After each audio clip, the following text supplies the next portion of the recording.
I spent the night in a real haunted asylum. Chapter 1. The Dare. I had always been fascinated by the paranormal, but fascination and experience are two very different things. When my friend Jake dared me to spend the night in Ravenswood Asylum, an abandoned psychiatric hospital with a reputation for being one of the most haunted places in the country, I couldn't back down. It was one thing to watch ghost hunting videos or read creepy Reddit stories, but to live it? That was a challenge I couldn't resist.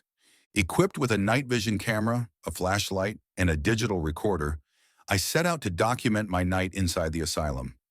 As I drove down the winding roads leading to the desolate structure, my stomach twisted into knots. It stood in complete isolation, surrounded by overgrown weeds and towering trees that seemed to whisper warnings with every gust of wind. The air itself felt heavy, as if something unseen was pressing against me, urging me to turn back. Jake had driven me halfway and then bailed, laughing as he sped off, leaving me alone in the dark. I swallowed my nerves and approached the rusted iron gate. The chains meant to keep trespassers out were already broken.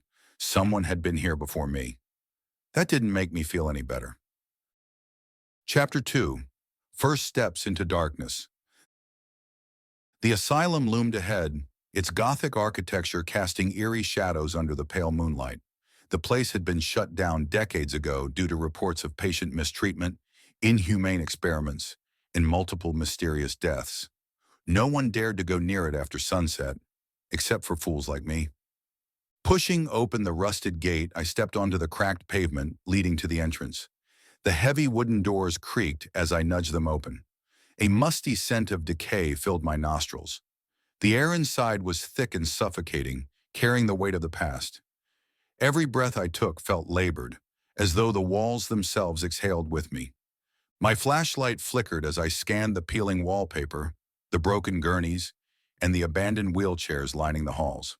The silence was deafening, interrupted only by the distant sound of water dripping from the ceiling.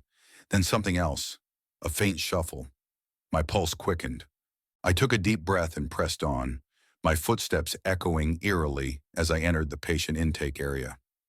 Old rusted filing cabinets lined the walls, their drawers either missing or barely hanging on. I ran my fingers over a stack of yellowed patient files, reading the names of those who had once been committed here. The papers were filled with disturbing notes.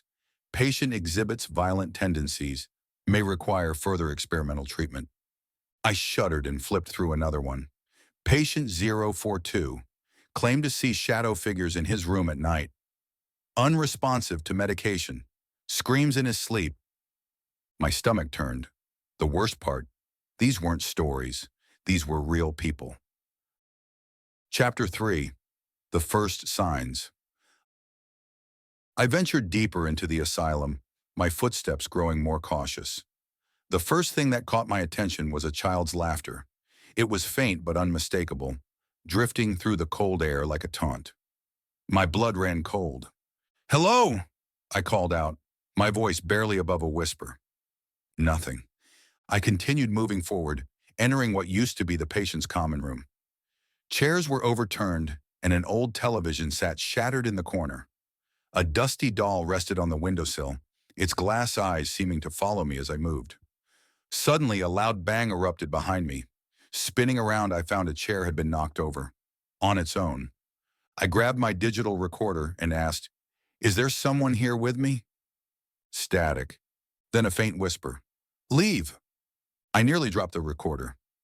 My heart pounded as I reviewed the audio playback. The whisper was real. It hadn't been my imagination. Chapter 4. The Shadows Move. Shaken but determined, I pressed on.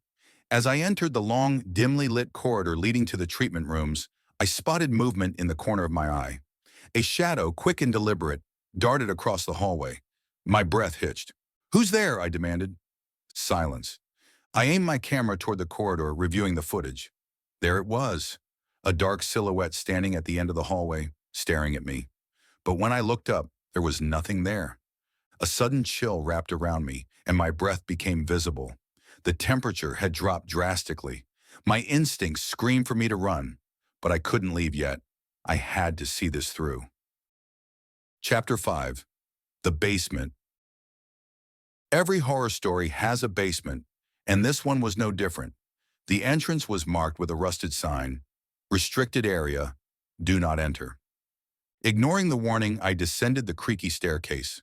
The air grew heavier, the scent of mildew and something rotten assaulting my nose. My flashlight dimmed as if protesting my decision. At the bottom, I found an old examination table, leather straps still attached. Rusted medical tools were scattered around, their edges glinting under my faint light. I felt like I was trespassing in a place not meant for the living. Then a scream, a blood-curdling, ear-piercing scream that came from the darkness ahead. It wasn't human. It was something else, something in pain, something angry. The walls seemed to vibrate, the very foundation of the building groaning under an unseen force. My heart pounded as I bolted up the stairs, but the door at the top was slammed shut. I was trapped. Chapter 6. The entities reveal themselves. Frantically, I yanked at the door handle, but it wouldn't budge. Behind me, the temperature continued to plummet. I turned around slowly, dreading what I might see, and there they were. Figures, dozens of them, emerging from the shadows. Some were patients, their hollow eyes filled with sorrow. Others wore doctor's coats, their forms distorted and menacing.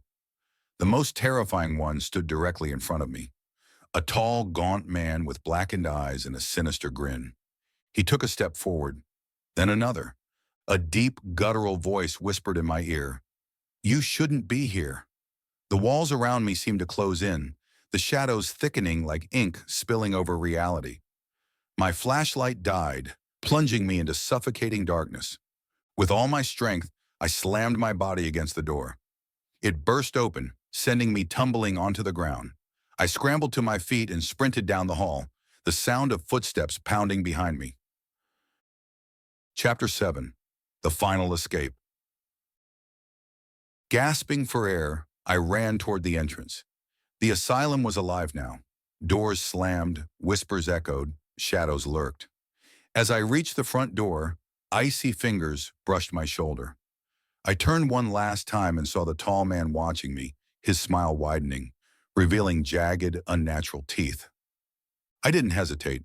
I pushed through the doors and collapsed outside, sucking in the cool night air. The asylum fell silent once more, as if it had never awakened in the first place.